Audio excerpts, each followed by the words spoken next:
ಆಗಬೇಕು. ಭಾಳ ಸಂತೋಷ ಆಗಿದೆ. ಈ ರಾಜ್ಯದಲ್ಲಿ ಕಾನೂನು ಇದೆ ಅಂತ ಹೇಳಿ ನಮ್ಮ ಸರ್ಕಾರ ತೋರಿಸ್ಕೊಟ್ಟಿದೆ.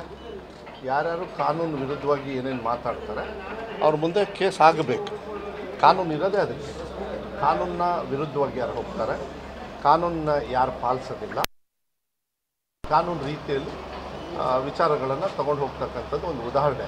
ಅವ್ರು ಯಾರೇ ಆಗಿರ್ಬೋದು ಈ ದೇಶದೊಳಗೆ, it doesn't matter. Baba Saheb Ambedkar ಅವರು ಸುಮ್ಮನೆ ಕೊಡಲಿಲ್ಲ, ಇಂಥದ್ದು ಹೇಳಿಕೆ ಕೊಡಿ ಅಂತೇಳಿ ಕೊಡಲಿಲ್ಲ.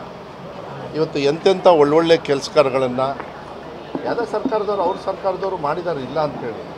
ಆದರೆ ಬಂದು ಸಮಾಜದಲ್ಲಿ ಬೇರೆ ರೀತಿ ಮಾತಾಡ್ತಕ್ಕಂಥದ್ದು, ಒಂದು ದ್ವೇಷದ ಒಂದು ಸಂದೇಶ ಕೊಡೋದು, ಸಮಾಜದಲ್ಲಿ ಒಂದು ಅಸಹ್ಯ ತರ್ತಕ್ಕಂಥ ಒಂದು ರೀತಿಯಲ್ಲಿ ಯಾರೇ ಮಾತಾಡಿದ್ರೂ ಕೂಡ ಅದನ್ನು ನಾವು ಖಂಡನೆ ಮಾಡಬೇಕು. ಕಾನೂನು ಮೇಲೆ ಬರಬೇಕು. ಚಕ್ರವರ್ತಿ ಸೂಲೆಬೇಲೆ ಅವರು ಇದೇ ಕೆಲಸ ಮಾಡಿರೋದು ನೋಡಿ. ಇದಕ್ಕೆಲ್ಲ ಉದಾಹರಣೆ ನಿಮಗೆ ಒಂದು ಹೇಳ್ತೀನಿ. ನಾನು ಅದಕ್ಕೆ ಹೇಳಿದ್ದಲ್ಲ, ಸರ್ವ ಜನಾಂಗದ ಶಾಂತಿಯ ತೋಟ ಎಲ್ಲಿದೆ ಅಂತ ಹೇಳಿದರೆ ರಾಗಿಗುಡ್ಡದಲ್ಲಿದೆ, ಶಿವಮೊಗ್ಗದ ರಾಗಿಗುಡ್ಡದಲ್ಲಿ. ಏನು ನಾವು ಮಾಧ್ಯಮದಲ್ಲಿರ್ಬೋದು, ಬೇರೆ ಬೇರೆ ರೀತಿಯಲ್ಲಿ ನೋಡಿದ್ರೆ ಅಷ್ಟೊಂದು ಆಗಿರಲಿಲ್ಲ. ಭಯ ಇತ್ತು, ಇಲ್ಲ ಅಂತ ಹೇಳೋದಿಲ್ಲ. ಸೃಷ್ಟಿ ಮಾಡಿದರು BJPಯವರು, ಸಂಘ ಪರಿವಾರದವರು ಬಂದು ಇನ್ನೂ ಅದನ್ನ ಹಾಳು ಮಾಡೋದಕ್ಕೆ ಬಂದರು. ಆದರೆ ನಾವು ಬಿಟ್ಟುಕೊಡ್ಲಿಲ್ಲ. ಯಾಕೆಂದರೆ ಕಾನೂನು ಮುಂದೆ ಇಟ್ವಿ. ಅವರೆಲ್ಲ ತಪ್ಪು ವಾಪಸ್ ಹೋದರು.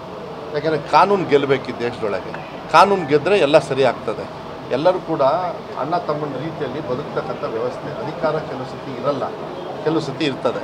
ಅಧಿಕಾರ ಇದ್ದಾಗ ನಾವು ಯಾರಾದರೂ ಬಂದು ಹಾಳು ಮಾಡಿದ್ವಿ, ಈ ಕೆಲಸ ಮಾಡಿದ್ವಿ ಅಂತ, ಯಾರಾದರೂ ಹೀಗೆ ಗುಂಡೆ ಇಟ್ಟು ಹೊಡೀರಿ ಅಂತೇಳಿ ನಾವೇನಾದ್ರು ಹೇಳಿಕೆ ಕೊಟ್ಟಿದ್ವಂತ, ಹೇಳಿಕೆ ಕೊಟ್ಟಿದ್ದಾದರೆ ಆ ಟೈಮಲ್ಲೂ ಕೂಡ ನಮ್ಮವ್ರ ಮೇಲಾಗಲಿ, ಯಾರ ಮೇಲಾಗಲಿ, ಸಾಮಾನ್ಯ ಜನರ ಮೇಲಾಗಲಿ, ಎಲ್ಲರ ಮೇಲೂ ಕೂಡ ಕಾನೂನು ಗೆಲ್ಲಬೇಕು. ಅದಾಗಿದೆ.